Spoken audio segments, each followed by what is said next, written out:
Hello, my name is Reese, and I feel really uncomfortable right now, but I have a subject that I want to speak about, and so I'm making this video. I made videos before. I don't know why I feel uncomfortable, probably because this is a very important subject to me, and the reason it's important to me is because it's very useful, and it's been very useful for me. And the reason I want to share it is because I think it can be very useful for you also. So the thing that I want to speak about today is what I've got written on this whiteboard that you can't see, but that doesn't matter because I'm going to be speaking it, and this board is for me. So Alfred Adler and individual psychology. This is the subject of today's video. So Alfred Adler, who was he? Alfred Adler was a medical doctor and psychiatrist who was born in the late 1800s and lived until 1937. He was a medical doctor in the First World War, and his job was to return patients to the front line, and the patients that he was speaking to were injured soldiers, and he provided the psychiatry that they needed to get back out on the front lines, and to get them recovered physically and psychologically, to get them back out, because he was a medical doctor. Anyway, he created a psychological approach, or he created a psychology of his own called individual psychology. And before that, he was one of the members of the Vienna Circle, which is in Austria, which is where he's from, by the way. I don't know if I said he's from Austria. He was from Austria. But he was one of the founders of the Psychoanalytic Society in Vienna, along with Sigmund Freud, who I'm sure you might have heard of. He's a very well-known psychotherapist who's dead. Anyway, yeah, so him and Freud were both founders who created that society. And Freud always saw Adler as his disciple, said that Adler was one of his disciples, but Adler did not see himself that way, and he split off from the Psychoanalytic Society, and he split off from Freud's ideas and decided to form his own psychological approach, which is, as I've said, individual psychology. Now, what was his psychological approach? Well, he's got a few ideas that I've written down, but the main gist of his psychology, so some of the ideas, is that he viewed the personality as a unity, and he viewed all of the expressions of an individual as directed towards a certain goal or a certain lifestyle, which is the word that he uses, in order to achieve that goal. So he believed the personality is a unity, it's a singular unity that strives to achieve a specific goal. And in this way, he differs from Freud, who believed that the personality was fragmented. And we can see that in, for example, the way that they both approach dreams. So Freud saw the dreams as something which was separate to the person's daily living life and attitude, whereas Alfred Adler saw the dreams of a person to be a unity of the personality and to be an expression of the goals which that person is trying to attain. And in that way, Alfred Adler believed the individual to be complete, and he believed the individual to be complete, but also as the individual to be a member of society and a part of the whole. And I think that's an important point to make. So yeah, that's the personality being a unity. I talked a bit there about lifestyle, or style of life, as he called it. And this idea of Adler's is essentially, was essentially the idea. Okay, so lifestyle was essentially a person's attitude towards the world, a person's attitude towards themselves, a person's attitude towards what they can expect from the world that confronts them. So he tells us that around the age of 6 to 10, we form a conception of the world, and we form an idea of what we can expect from it. And that is our lifestyle. And he tells us that this lifestyle becomes fixed at that age, and we adhere to it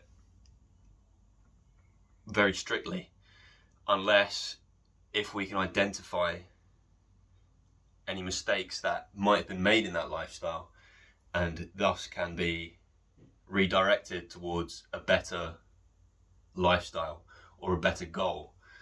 Because the thing about the lifestyle is that it's goal orientated. It aims to achieve something. Now, Adler tells us he believed there were 2 different types of goals, or 2 different ways of achieving the goal of the lifestyle that we create for ourselves. And these 2 goals are either self-interested or they are socially interested. And this is where we come to another one of his definitions, another one of his concepts, and one that sounds fantastic, and that is Gemeinschaftsgefühl.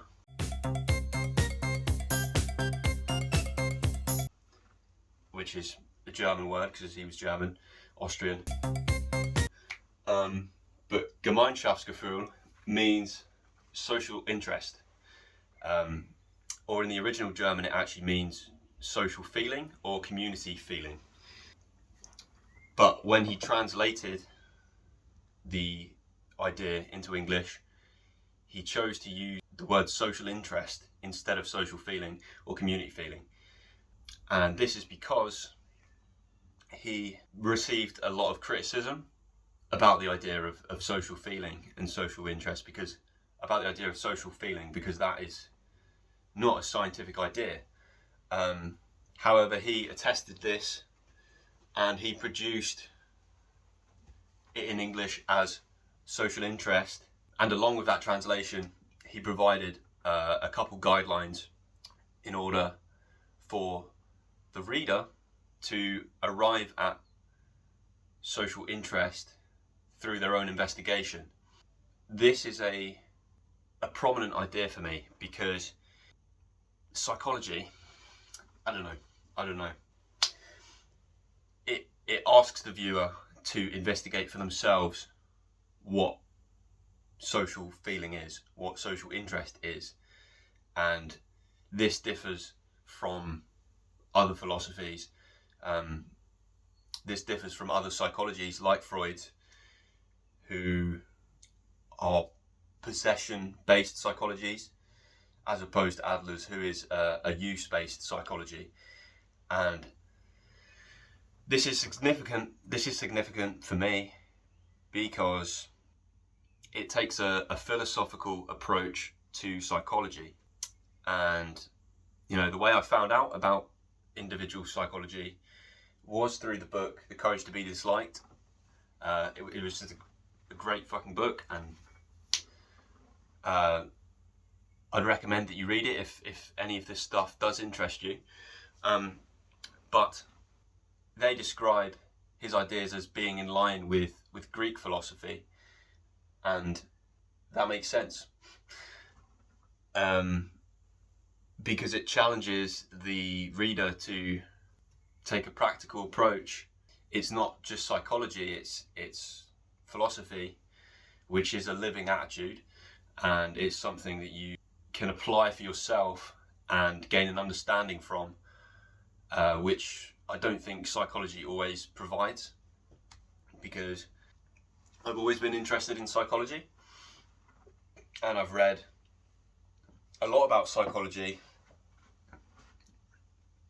and before Adler, all I seemed to get was diagnosis, as in I would look at people and I would say, oh, you've got this problem, like you're a narcissist, or you've got like a personality disorder. I mean, I didn't do that lightly, but I would look at traits in people and I would pathologize them, and I would see things like, oh, okay, that's not quite right. There's something wrong with you. There's something wrong with you. Adlerian psychology doesn't take that approach. It doesn't pathologize people. It understands that the way to help people is to understand people, and that is not something that can be done from a distance. That is not something that can be done while you're sat in your chair pointing your fucking finger. And that is what I love about Adlerian psychology, is that it's a hands-on practical solution to understanding people, and it requires your engagement. And we understand this from his idea that he gives us of community feeling, Gemeinschaftsgefühl. And the way that we reach Gemeinschaftsgefühl is through the behavioural guidelines which he provided, as I've said. And I can't think of these off the top of my head, but he challenged us to have concern for other people, social interest, Gemeinschaftsgefühl, social interest. He challenges us to have interest in other people. Now, why would a person not have interest in other people? What kind of education or what kind of training would a person need to have received in their childhood or in their life, but especially their childhood, to believe or to not have interest in other people? The three main causes that he speaks about are, so the reasons why a person would not have developed an interest in other people, a social interest. The reasons are from pampering in childhood, from neglect, and from organ inferiority, which is essentially when a person has issues with their organs, whatever it may be, like kidney problems or stomach problems or things like that. And having those problems as a child means that they focus intensely on their own sensations and feelings, and without the proper social training, they'll grow up to be self-interested because they weren't given the proper training to socialize with other people and to have that important contact in the formative years of their life, which we said is from around like age 6 to 10 is when the person forms their style of life, their style of living, or their attitude towards the world.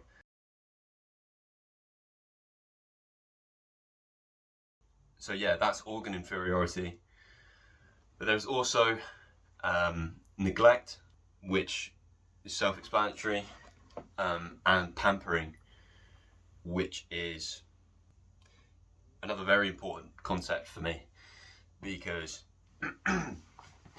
pampering essentially is one of those three reasons that a person might grow up to be more self-interested and less socially interested.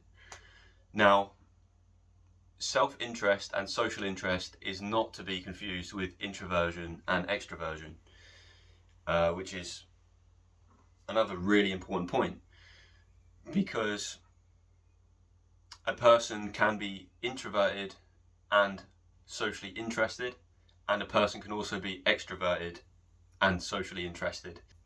A person can also be introverted and and self-interested, and a person can also be extroverted and self-interested.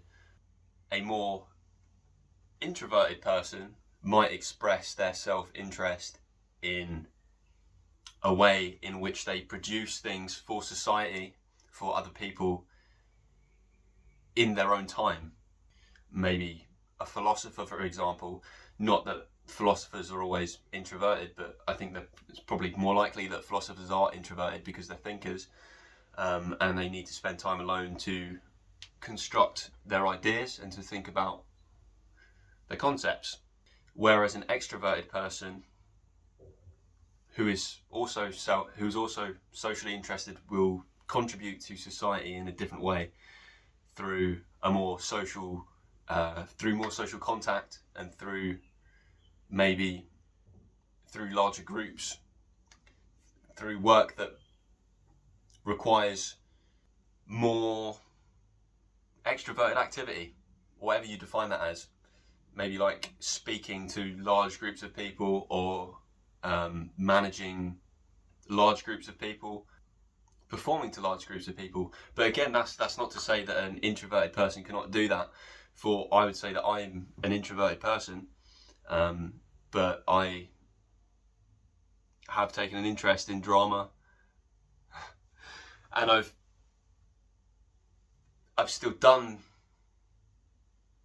spoken to large groups of people, I've presented large groups of things, but those are not my fundamental interests.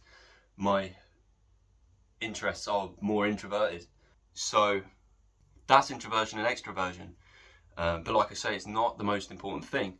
The most important thing is, in my opinion, social interest, because regardless of your disposition of introversion or extroversion, the thing that matters is your ability to contribute to society. And that's the main premise of Adlerian psychology, and the way that a person finds happiness. And that's a big spoiler. So the way that a person finds happiness is through contribution, is what Adler tells us. But yeah, contribution to others, and the way they do that is by developing their social feeling or their social interest. So that has kind of been my pastime for the last 2 years. I mean, I've said in previous videos that this is something that I've been studying for a long time, and I don't feel like I've been able to really get the information across that I've needed to, but I feel like I've got something across today. But that's some of the ideas from Adlerian psychology. So I hope you enjoyed the video, and bye.